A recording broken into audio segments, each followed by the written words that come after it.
وَلْتَكُن مِّنكُمْ أُمَّةٌ يَدْعُونَ إِلَى الْخَيْرِ وَيَأْمُرُونَ بِالْمَعْرُوفِ وَيَنْهَوْنَ عَنِ الْمُنكَرِ وَأُولَٰئِكَ هُمُ الْمُفْلِحُونَ.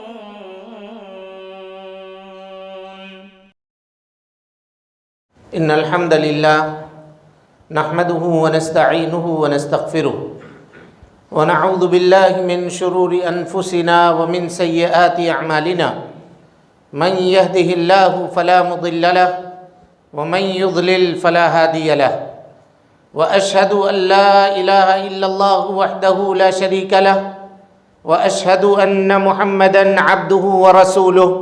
أما بعد فإن خير الحديث كتاب الله وخير الهدي هدي محمد صلى الله عليه وسلم وشر الأمور محدثاتها وكل محدثة بدعة وكل بدعة ضلالة وكل ضلالة في النار.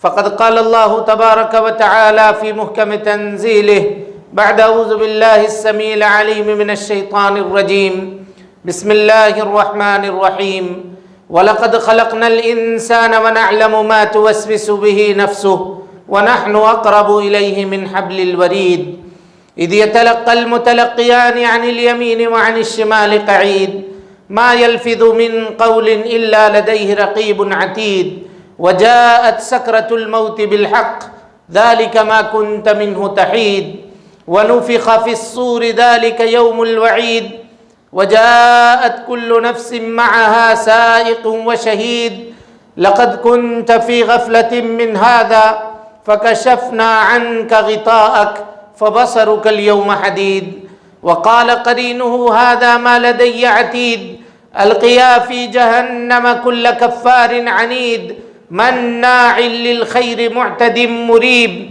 الذي جعل مع الله إلها آخر فألقياه في العذاب الشديد قال قرينه ربنا ما أطغيته ولكن كان في ضلال بعيد قال لا تختصموا لدي وقد قدمت إليكم بالوعيد ما يبدل القول لدي وما أنا بظلام للعبيد.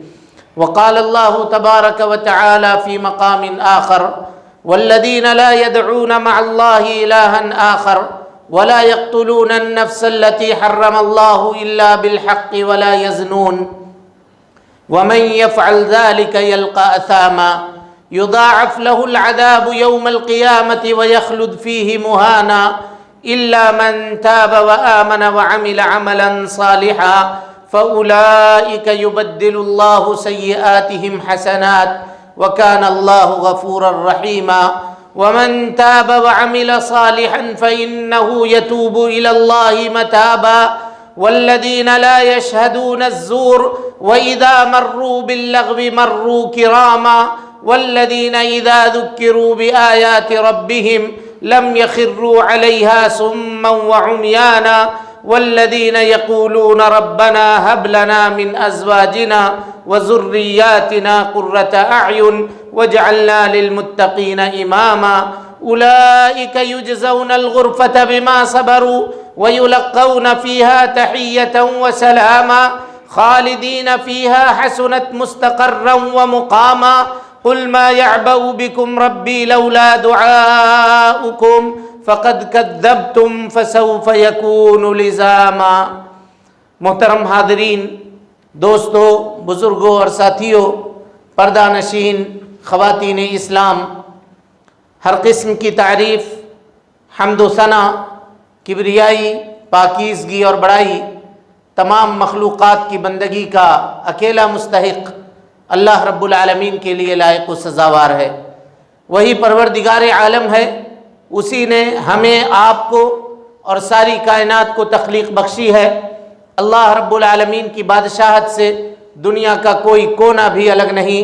اللہ رب العالمین اکیلا ہے اور تنہا پوری دنیا کی نگرانی ہر آن، ہر لمحہ اور ہر گھڑی فرما رہا ہے.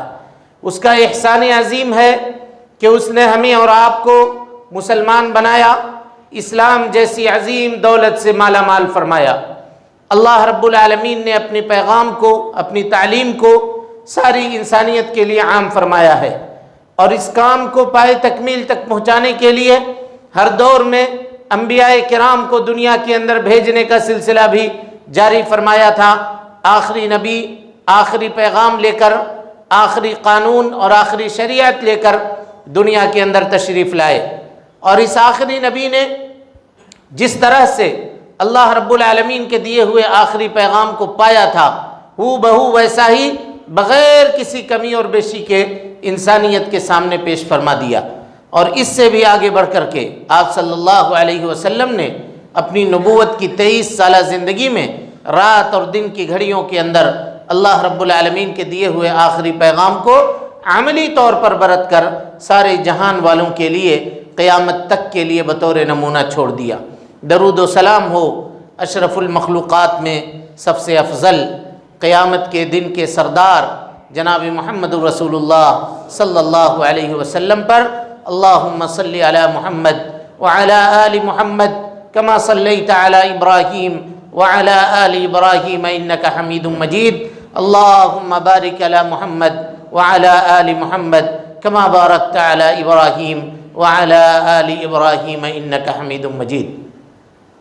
محترم حاضرین، دوستو، بزرگوں، پردہ نشین اسلامی رشتے کی مائیں اور بہنیں، گزشتہ خطبہ جمعہ میں ہم نے آپ کے سامنے جنتی لوگوں کے اوصاف کے تعلق سے قرآن مجید سورۃ الفرقان کے آخری آیتوں کی تفسیر ہم نے آپ کے سامنے رکھنے کی کوشش کی تھی۔ 3 آیتوں کی تفسیر اور اس کا ترجمہ ہم نے آپ کے سامنے بیان کیا تھا، اور یہ بتایا تھا کہ جنتی لوگوں کے اوصاف میں سے پہلی صفت یہ ہے کہ یہ لوگ زمین کے اوپر اکڑ کر کے اترا کر کے نہیں چلتے ہیں، اور اس کا کیا مطلب ہے اس کی وضاحت آپ کے سامنے کی گئی تھی۔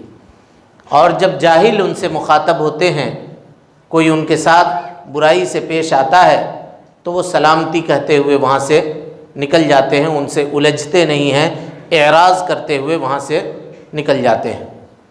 جنتی لوگوں کے اوصاف میں سے ایک صفت یہ بیان کی گئی تھی کہ یہ وہ لوگ ہیں جو راتوں کو جگ کر کے اللہ رب العالمین کے سامنے نمازوں کو قائم کرتے ہیں، تہجد کے لیے اٹھتے ہیں، اور اللہ رب العالمین سے تنہائی میں اپنے ضروریات کو اور اپنے معاملات کو اللہ تعالیٰ کے سامنے پیش کرتے ہیں۔ اور صفت یہ بتائی گئی تھی کہ وہ یہ کہتے ہیں کہ اللہ رب العالمین جہنم کا عذاب بڑا سخت ہے، لہذا تو مجھے جہنم کے عذاب سے محفوظ کر دے۔ اس کے بعد کی آیت دیکھیے، اللہ تعالیٰ فرماتا ہے والذین لا يدعون مع اللہ الہا آخر۔ جنتی لوگوں کے اوصاف میں سے ایک صفت یہ ہے کہ وہ اللہ کے علاوہ کسی دوسرے معبود کو نہیں پکارتے ہیں، یعنی شرک نہیں کرتے ہیں۔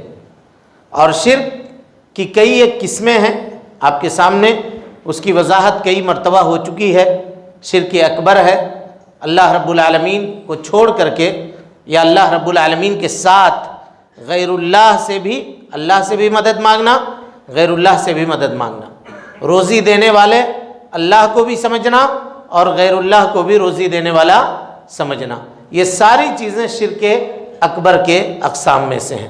اور شرک کی ایک قسم ہے شرک اصغر، یعنی جھوٹی قسم کھانا، یا غیر اللہ کو یہ تو نہیں سمجھنا کہ وہی روزی دیتا ہے، لیکن سبب ماننا یا ایسی چیز کو سبب بنانا جس کو اللہ رب العالمین نے سبب بنانے کا حکم نہیں دیا ہے، یہ سب کے سب شرک اصغر کے اندر ہے۔ تو شرک کی تمام قسموں سے وہ بچتے ہیں۔ لا يدعون مع اللہ الہا آخر، یہ پہلی چیز ہوئی۔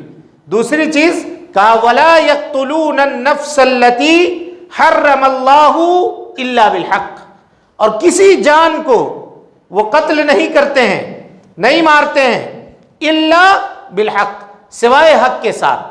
حق کیا ہے؟ جناب محمد رسول اللہ صلی اللہ علیہ وسلم نے فرمایا کہ کسی مسلمان کے اوپر کسی مسلمان کا خون بہانا یہ ناجائز ہے، حرام ہے، قیامت تک حرام ہے، سوائے 3 چیزوں کے۔ سب سے پہلی چیز کہا کہ النفس بالنفس، اگر اس نے کسی کو قتل کیا ہے تو قتل کے بدلے میں اس کو قتل کیا جائے گا۔ لیکن یہ قتل کون کرے گا؟ ہم اور آپ کریں گے؟ معاشرے کا کوئی بھی آدمی کھڑے ہو کر کے کر سکتا ہے؟ نہیں، اس کے لیے کورٹ ہے، عدالت ہے، قاضی ہے، وہاں مقدمہ چلے گا، گواہ پیش ہوں گے، جرم اگر اس کا ثابت ہوگا، اسلامی عدالت اگر ہے تو قاضی فیصلہ کرے گا، اس کے وارثین کو بلایا جائے گا جس کو اس نے قتل کیا ہے۔ اگر اس کے وارثین یہ کہہ دیں گے کہ ہم نے معاف کیا، سب لوگ مل کر کے، تو چلیے اس کو معاف کر دیا جائے گا، دیت دے کر کے اس کا معاملہ چھوٹ جائے گا۔ لیکن اگر اس کے وارثین نے یہ کہا کہ نہیں، ہم کو بدلہ چاہیے، ہم کو قصاص چاہیے، تو پھر قاضی اس کے اوپر غور کرے گا اور اس کو قتل کیا جائے گا۔ ہر آدمی کو یہ اختیار نہیں ہے کہ وہ آدمی شرعی قانون کو خود سے نافذ کرے، یہ اختیار نہیں ہے۔ اس کے بعد کہا پہلی چیز النفس بالنفس، جان کے بدلے میں جان۔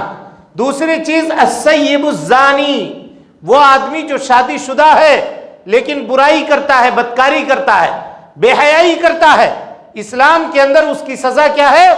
کہا کہ اگر عورت ہے تو سینے تک اس کو زمین میں دفن کر دیا جائے گا، گردن تک، سر کا حصہ یہ باقی رکھا جائے گا، اور سر کے حصے میں پتھر مار کر کے اس کو سنگسار کر دیا جائے گا، ختم کر دیا جائے گا۔ اور اگر مرد ہے تو یوں ہی اس کو بیچ میں درمیان میں کھڑا کر کے چاروں طرف سے پتھر سے مار مار کر کے اس کو ختم کر دیا جائے گا، یہ زنا کی سزا ہے۔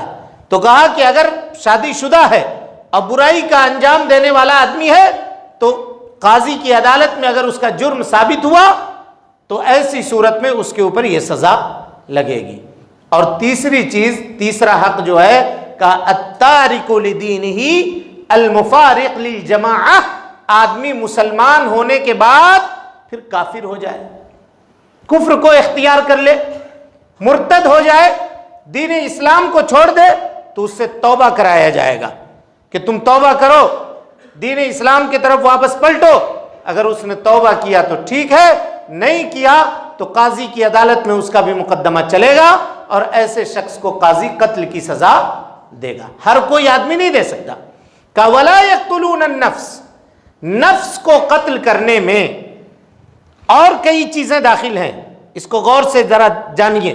علامہ ناصر سعدی رحمت اللہ علیہ کہتے ہیں کہ قتل کا معنی ہم لوگ صرف یہ سمجھتے ہیں کہ کسی کو قتل کر دینا، قتل کے صرف یہی معنی، قتل کا یہ معنی ہے لیکن صرف یہی معنی نہیں ہے۔ قتل کی دو قسمیں ہوتی ہیں، ایک جسمانی قتل کرنا اور ایک روحانی قتل کرنا۔ جسمانی قتل کبھی کبھی اتنا خوفناک نہیں ہوتا ہے جتنا روحانی قتل ہوتا ہے۔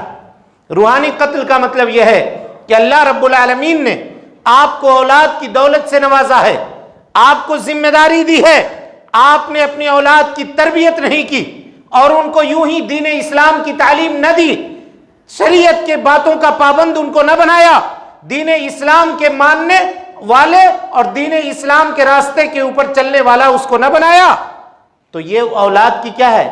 روحانی قتل ہے۔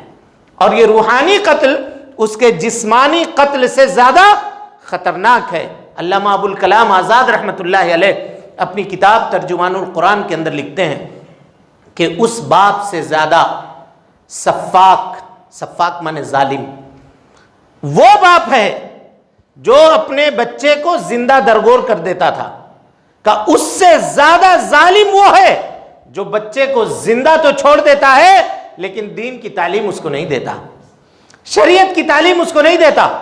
وہ تو مر گیا، اس کو دفن کر، یہ نہیں کہ وہ کام اچھا ہے، وہ کام بھی برا ہے، لیکن اس سے زیادہ برا کام یہ ہے کہ ہم اپنی اولاد کی دینی تربیت کی طرف توجہ نہ کریں، شریعت کی جو پابندیاں ہیں، جو حدود ہیں، ان حدود کو ان کے سامنے نہ بتائیں، ان کے لیے ایسی چیزوں کو مہیا کریں، ایسے سامان کو ان کے لیے آراستہ کریں جس کے اندر پڑھ کر کے وہ برائی اور بے حیائی کے اندر ملوث ہو سکتے ہیں۔ یہ بھی ان کا قتل ہے، شریعت نے ایسے قتل سے بھی منع فرمایا ہے۔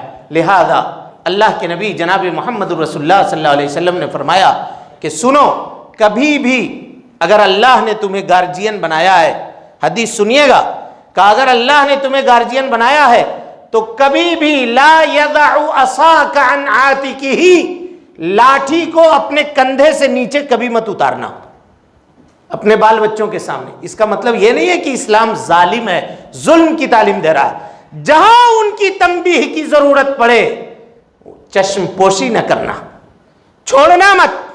اگر چشم پوشی کر دو گے تو پھر وہ گناہ، وہ جرم کے اندر جری ہو جائے گا، طاقتور ہو جائے گا، اور وہ آدمی گناہ کو پھر اور پوری طاقت کے ساتھ انجام دینے کے اوپر قادر ہوگا. کہا وَلَا يَقْتُلُونَ النَّفْسَ الَّتِي حَرَّمَ اللَّهُ إِلَّا بِالْحَقِّ وَلَا يَزْنُونَ. برائی کے قریب بھی نہیں جاتے ہیں. اللہ اکبر. برائی سے مراد بے حیائی ہے، بے حیائی کی انتہا ہے. آج معاشرے اور سماج کے اندر آپ دیکھ لیں، نگاہ اٹھا کر کے دیکھیں برائی کس قدر عام ہے. سماج کے اندر انسان کس طرح برائیوں کے اندر ملوث ہے. جناب محمد رسول اللہ صلی اللہ علیہ وسلم نے فرمایا تھا کہ ایک زمانہ آئے گا جب یہ ہاتھ برائی کریں گی، ایک زمانہ آئے گا جب انسان کی آنکھیں برائی کریں گی، ایک زمانہ آئے گا جب انسان اپنے دونوں پیروں سے برائی کرے گا.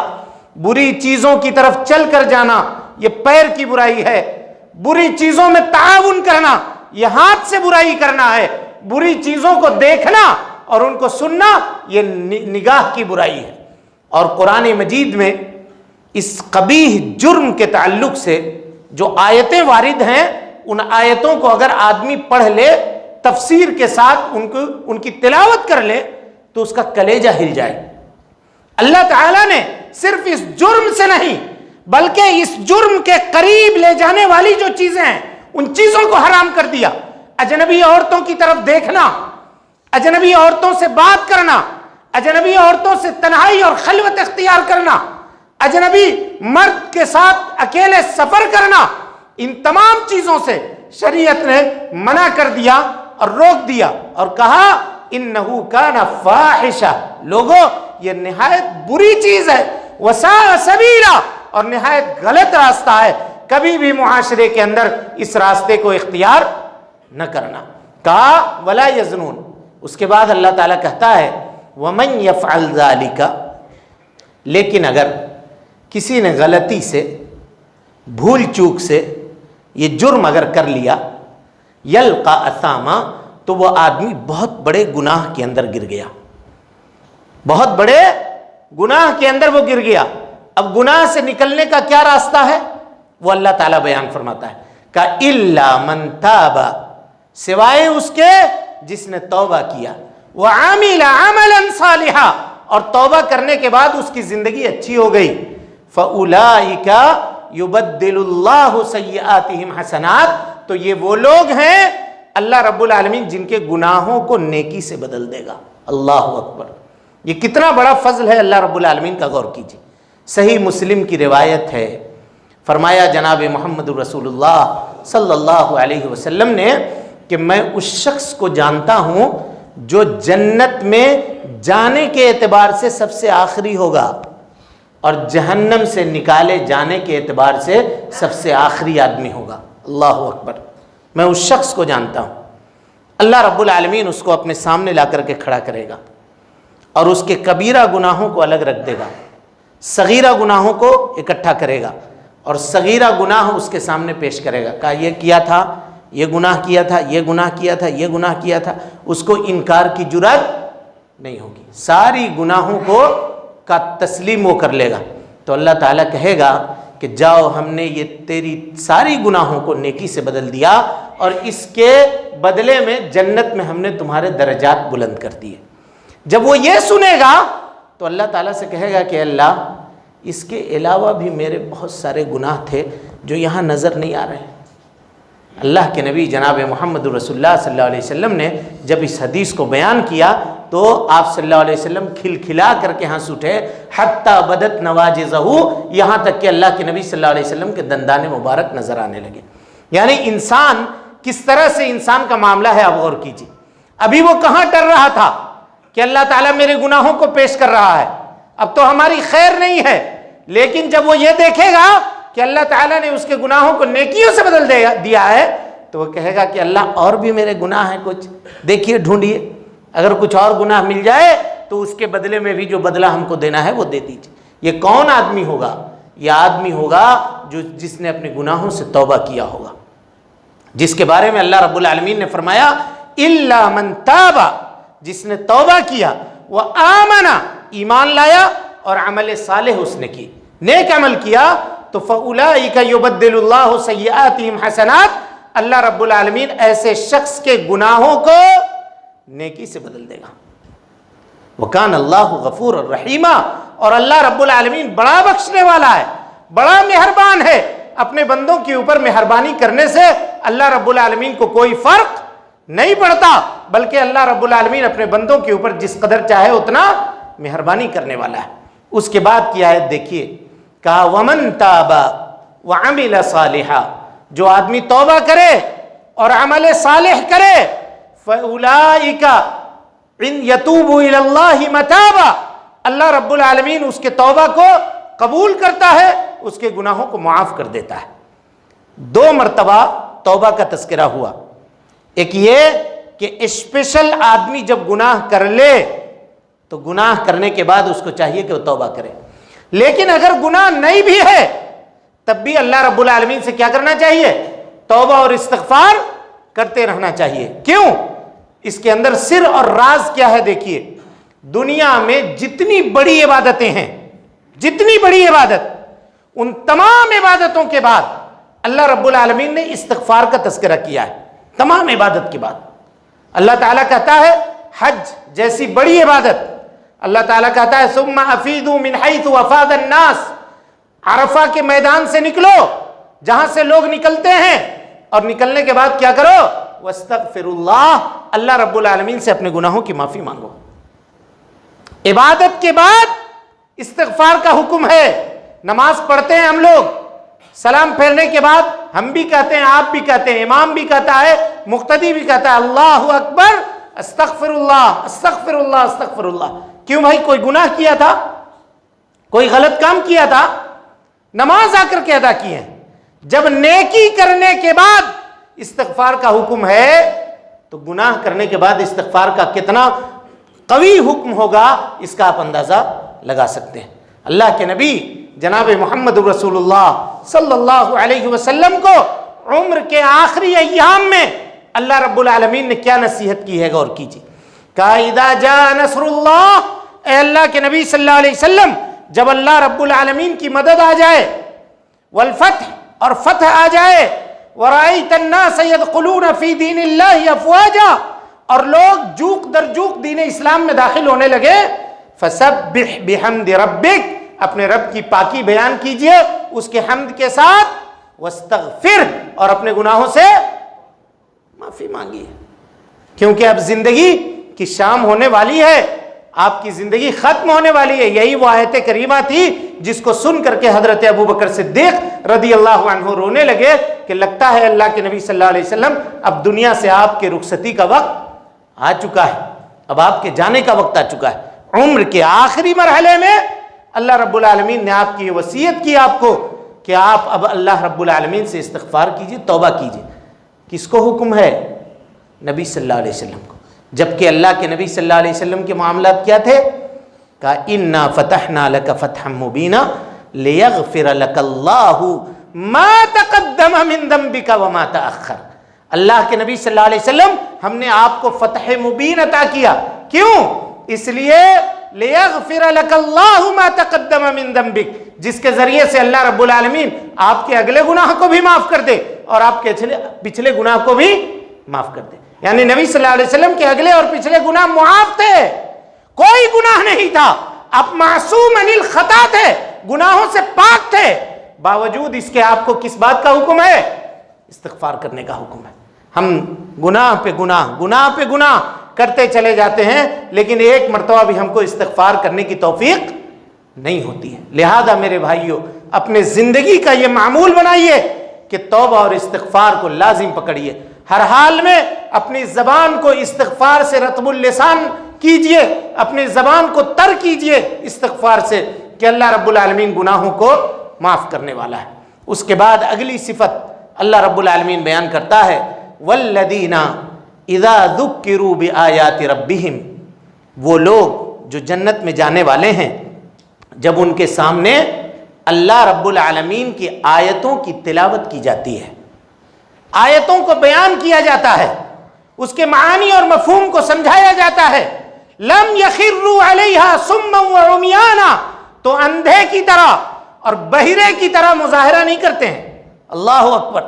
کافروں کے سامنے جب قرآن مجید کی آیتوں کی تلاوت کی جاتی تھی، پڑھ کر کے سنایا جاتا تھا، بتلایا جاتا تھا، تو وہ لوگ اندھے اور گونگے کی طرح رہتے تھے، جیسا کہ وہ سن بھی نہیں رہے ہیں، جیسا کہ دیکھ نہیں رہے ہیں، سمجھ نہیں رہے ہیں، یہ حال ان کا ہوتا تھا۔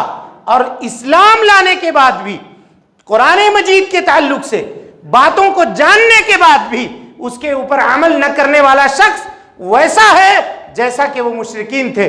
وہ آیتوں کو سن کر کے عمل نہیں کرتے تھے، ہم بھی آیتوں کو سن کر کے عمل نہیں کرتے ہیں۔ جو ہوگا دیکھا جائے گا، آیت پہ آیت سنتے چلے جاتے ہیں، اس کی تفسیر جانتے چلے جاتے ہیں، لیکن جب عمل کرنے کی باری آتی ہے، آیت کو ماننے کی باری آتی ہے، اس کے سامنے سرنڈر کرنے کی باری آتی ہے، تب ہم اس کو قبول کرنے کے لیے تیار نہیں ہوتے۔ کہا والذین اذا ذکروا بآیات ربہم لم یخروا علیہا صما وعمیانا، اور اس کے بعد کہا والذین، کہ یہ وہ لوگ لا یشہدون الزور، جھوٹی گواہی نہیں دیتے۔ اللہ اکبر۔ جھوٹی گواہی نبی صلی اللہ علیہ وسلم کی صحیح روایت ہے، بخاری اور مسلم کی متفق علیہ روایت ہے۔ آپ صلی اللہ علیہ وسلم صحابہ کرام کے درمیان بیٹھے ہوئے تھے، آپ نے فرمایا الا انبئکم باکبر الکبائر، لوگو کیا میں تمہیں کبیرہ گناہوں میں سے سب سے بڑے گناہ کے بارے میں نہ بتلاؤں؟ صحابہ نے کہا بلا یا رسول اللہ، ہاں اے اللہ کے نبی صلی اللہ علیہ وسلم بتلائیں، کیوں نہیں، ضرور بتائیے۔ آپ نے فرمایا الاشراک باللہ، سب سے گناہوں میں سب سے بڑا گناہ کیا ہے؟ اللہ رب العالمین کے ساتھ کسی کو شریک ٹھہرانا۔ اس کے بعد آپ صلی اللہ علیہ وسلم ٹیک لگا کر کے بیٹھے ہوئے تھے، وَكَانَ مُتَّكِئًا، آپ ٹیک لگا کے بیٹھے ہوئے تھے، فَجَلَسَ، اچھے سے بیٹھ گئے، اور اس کے بعد آپ نے کہا الا وقول الزور، الا وشہادت الزور، لوگوں آگاہ ہو جاؤ، قتل اللہ کے ساتھ شرک کرنے کے بعد سب سے بڑا گناہ جھوٹی بات کہنا ہے اور جھوٹی گواہی دینا ہے۔ اتنی مرتبہ اللہ کے نبی صلی اللہ علیہ وسلم اس کو دہراتے رہے، الا وقول الزور، الا وشہادت الزور، الا وشہادت الزور۔ صحابہ نے کہا ما زال رسول اللہ صلی اللہ علیہ وسلم یکررها، اللہ کے نبی صلی اللہ علیہ وسلم اتنا بار بار اس کو بیان کرتے رہے کہ ہم لوگوں نے کہا لیتہ سکت، کاش کہ اب اللہ کے نبی صلی اللہ علیہ وسلم چپ ہو جاتے، کیوں اپنے آپ کو اتنا دقت اور پریشانی میں ڈال رہے ہیں؟ جو میسج آپ دینا چاہ رہے تھے وہ پیغام ہم تک پہنچ گیا، ہم بات سمجھ گئے کہ جھوٹی گواہی دینا یہ اللہ کے نزدیک بہت بڑا جرم ہے، ہم بات سمجھ گئے، اب اللہ کے نبی صلی اللہ علیہ وسلم کو چپ ہو جانا چاہیے۔ صحابہ کرام نے شفقت میں یہ کہا کہ اللہ کے نبی صلی اللہ علیہ وسلم کو خاموش ہو جانا چاہیے۔ تو کبھی بھی زندگی کے اندر جھوٹی گواہی نہ دیں، اور کبھی بھی زندگی کے اندر کوشش کریں کہ ہم جھوٹی بات نہ کہیں۔ اس کے بعد کہا وَإِذَا مَرُّوا بِاللَّغْوِ مَرُّوا كِرَامًا، جب یہ بری چیزوں سے گزرتے ہیں تو وہاں سے سلامتی کے ساتھ گزر جاتے ہیں۔ گزرنے کا کیا معنی ہے بھائی؟ صرف راستے سے گزرنا یہی معنی ہے؟ یہ معنی اس زمانے میں تھا جب موبائل کا فتنہ نہیں تھا۔ اب مرو کرامہ کا مطلب موبائل آپ چلا رہے ہیں لیکن دیکھا کہ کوئی ایسی چیز ہے جو لا یعنی ہے، جس کو دیکھنے سے شریعت منع کرتی ہے، کوئی ایسی چیز ہے جس کا دیکھنا ہمارے شریعت کے اندر حرام ہے، تو اس کو چاہیے کہ آنکھ بند کر کر کے وہاں سے گزر جائیں۔ یہ نیکی اور تقویٰ ہے، یہ نیکی اور تقویٰ ہے۔ وَإِذَا مَرُّوا بِاللَّغْوِ مَرُّوا كِرَامًا، جب بری چیزوں سے گزرتے ہیں تو وہ گزر جاتے ہیں۔ ہم لوگ سمجھتے ہیں کہ صرف روڈ پہ، سڑک پہ یہ معاملہ ہے، بیڈ روم میں بھی، اپنے بستر میں بھی، گھر کے صوفے پر بھی، مسجد میں، جہاں کہیں آپ بیٹھے ہوئے ہوں، موبائل ساتھ ہے، اگر اس کو آپ کھولے ہوئے ہوں اور دیکھ رہے ہیں کہ کسی فتنے کی چیز ہے، ایسی چیز ہے جس سے شریعت نے ہم کو منع کیا ہے، تو اس چیز کو سننا بھی نہیں چاہیے، اس چیز کو دیکھنا بھی نہیں چاہیے۔ لیکن ہمارا اور آپ کا کیا معاملہ ہے؟ اگر کوئی اس طرح کی چیز مسالے دار آئی تو جب تک ہم اس کو سن نہ لیں اور 10 آدمی کو سنا نہ لیں تب تک ہم کو چین اور سکون نہیں پڑتا، کلیجے میں ٹھنڈک نہیں پڑتی۔ کوئی ایسی چیز ہے مرو کرامہ، گزر جائیے وہاں سے۔ وہ آپ کے مطلب کی چیز نہیں ہے. مومن کے زندگی کا ایک ایک لمحہ قیمتی ہے. اس کو وہ برائی کے اندر، غلط چیزوں کے اندر، دوسری چیزوں کو دیکھنے کے اندر، فلم دیکھنے کے اندر، دوسرے بے حیائی کے ناچ اور گانے کی چیزیں دیکھنے کے اندر ضائع نہیں کر سکتا. شریعت کے اندر یہ چیزیں حرام ہیں. اللہ رب العالمین نے فرمایا وَمِنَ النَّاسِ مَن يَشْتَرِي لَهْوَ الْحَدِيثِ لِيُضِلَّ عَن سَبِيلِ اللَّهِ. لوگوں میں سے کچھ لوگ ایسے ہیں جو لہو الحدیث کو خریدتے ہیں. کیوں؟ لِيُضِلَّ عَن سَبِيلِ اللَّهِ، تاکہ لوگوں کو اللہ رب العالمین کے راستے سے گمراہ کر دیں. اگر موبائل میں فون کال کی سویدھا نہیں ہوتی تو وہ لہو کے اندر آتا ہے، لہو الحدیث کے اندر آتا ہے، کیونکہ اس سے فائدے کے کام بہت کم ہیں انسان لیتا ہے، نقصان کے کام میں زیادہ اس کو استعمال کرتا ہے، زیادہ استعمال. رات کو اگر سونے سے پہلے کھول کر کے موبائل پڑ جائیے تو کس وقت 2 بج گیا، 3 بج گیا، 4 بج گیا اس کی خبر نہیں ہوتی. لوگ وقت سے پہلے بوڑھے ہو رہے ہیں. اس فتنے کی وجہ سے طرح طرح کی بیماریوں کے اندر مبتلا ہو رہے ہیں. لوگوں کے بچوں کی نیند پوری نہیں ہو رہی ہے، ان کے دماغ کا گروتھ صحیح سے نہیں ہو رہا ہے. ان تمام چیزوں کا ذمہ دار میرے بھائیوں یہ موبائل ہے. یہ تماشا ہے جس کو ہم نے معاشرے اور سماج کے اندر بالکل عام کیا ہوا ہے اور اس کے استعمال کی کھلم کھلا اور پوری کی پوری چھوٹ دے رکھی ہے. اگر اس سے وقت رہتے ہوئے ہم نے اس کا ادراک نہ کیا، معاملے کو نہیں سمجھا، تو کل قیامت کے دن مرو باللغو مرو کراما کے اندر ہمارا شمار نہیں ہوگا. ہم برائیوں کو دیکھ کر کے سیدھے سے گزر جانے والے لوگوں میں سے نہیں ہو.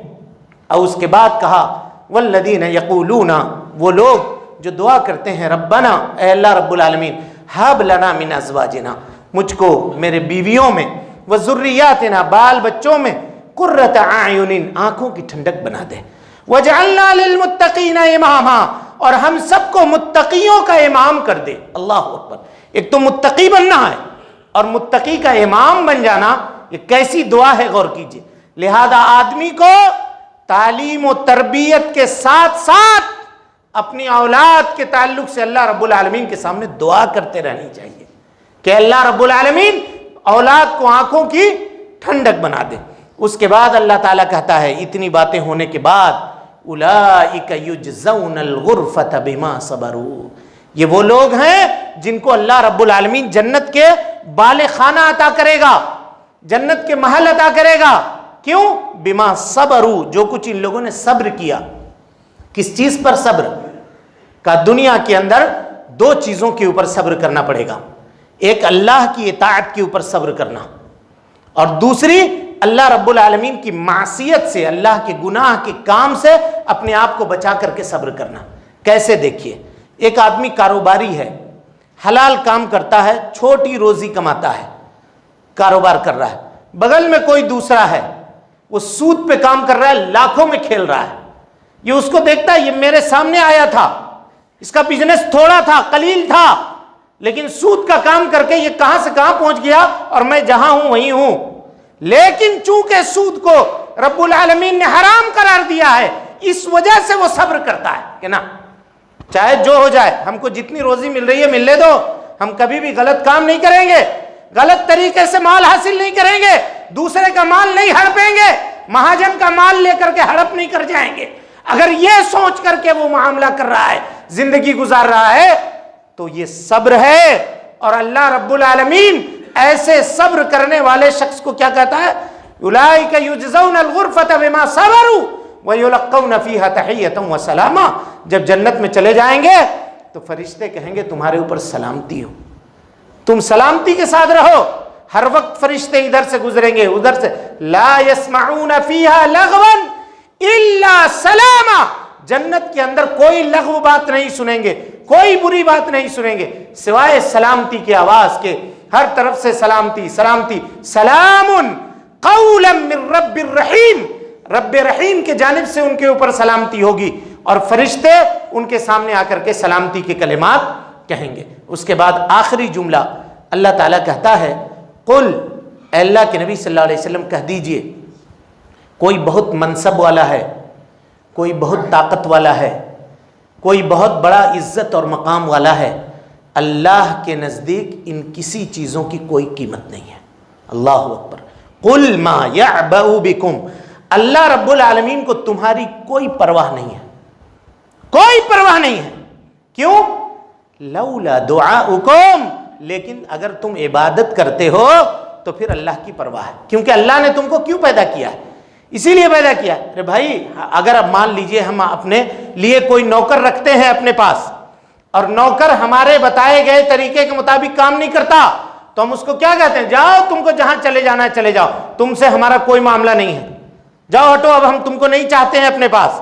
یہی معاملہ اللہ تعالیٰ کر رہا ہے. کہا تم پورے دنیا والوں سے اللہ تعالیٰ کو کوئی مطلب نہیں ہے. لولا دعاؤکم، اگر تمہاری عبادتیں نہیں ہیں، اگر تم ہماری توحید کی تحقیق نہیں کرتے ہو، ہماری باتوں کو نہیں مانتے ہو، تو تم کتنے بڑے ہو، وقت کے بادشاہ کیوں نہ ہو، آدھی دنیا کے سلطنت کے اوپر تم بادشاہت تمہاری کیوں نہ ہو، تم بہت بڑے فرعون کیوں نہ ہو، ہم تم کو بھی دریا کے اندر ڈبا کر کے مار دیں گے، ہم کو کوئی پرواہ نہیں ہوگی. اور اللہ تعالیٰ نے کیسے قوموں کو ہلاک کیا ہے اس کا آپ نقشہ دیکھیں. کھجور کے درخت کی طرح لوگ ہوا کرتے تھے. اللہ نے جب عذاب دیا تو کہا کأنہم اعجاز نخل خاویہ، زمین میں کھجور کے درختوں کو کاٹ کر جس طرح گرایا جاتا ہے، ہم نے ان کو کاٹ کر گرا دیا. اور گرایا تو کیسا گرایا؟ ان کے لاشوں کے اوپر بیٹھ کر کے، ایک چھوٹا بچہ بھی نہیں بچا قوم کا جو بیٹھ کر کے آنسو بہائے. ما بکت علیہم السماوات والارض، آسمان نے اور زمین نے ان کے موت کے اوپر ایک قطرہ آنسو بھی نہیں بہایا. آنسو بہانے کی بھی اجازت نہیں ہوتی ہے معذب قوموں کے اوپر. اللہ رب العالمین نے کہا لولا دعاؤکم فقد کذبتم، تم نے میرا انکار کیا، میری توحید کو نہ مانی، میری شریعت کا انکار کیا، نبی صلی اللہ علیہ وسلم کی رسالت کا انکار کیا. فسوف یکون لزاما، تو چمٹنے والے عذاب کے اندر، جہنم کے اندر تم چلے جاؤ. یہ وہ مومنین کے صفات تھے میرے بھائیوں، جن کے ذریعے سے اللہ رب العالمین آخرت میں ہمیں اور آپ کو جنت الفردوس عطا کرے گا. اولئک یجزون الغرفۃ بما صبروا. لہذا ہمیں اور آپ کو چاہیے کہ ہم اپنی زندگی کے اندر ان صفتوں کو لانے کی کوشش کریں، ان صفتوں کی ترویج و اشاعت کریں، اس صفتوں کے اوپر اپنے آپ کو تیار کرنے کی کوشش کریں. محنت سے ان کو حاصل کرنا پڑے گا، یہ کسی کو خود سے حاصل نہیں ہو جاتا. یہ رب العالمین کی بندگی ہے جس کے اوپر ہم کو اور آپ کو تربیت کرنی پڑے گی اپنی، تاکہ اللہ رب العالمین دنیا کی زندگی بھی بہتر کرے اور مرنے کے بعد آخرت کی زندگی بھی بہتر کرے. اللہ رب العالمین سے دعا ہے کہ اللہ تعالی ہمیں اور آپ کو حسن عمل کی توفیق دے. رب العالمین ہم سب کی اصلاح فرمائے، نیکیوں کو قبول کرے، سیئات سے درگزر فرمائے، جب تک زندہ رکھے دین اسلام پہ زندہ رکھے، اور جب اٹھائے ایمان پہ اٹھائے. آمین. اقول قولی ھذا واستغفر اللہ لی ولکم ولسائر المسلمین من کل ذنب وخطیۃ فاستغفروہ انہ کان للأوابین غفورا.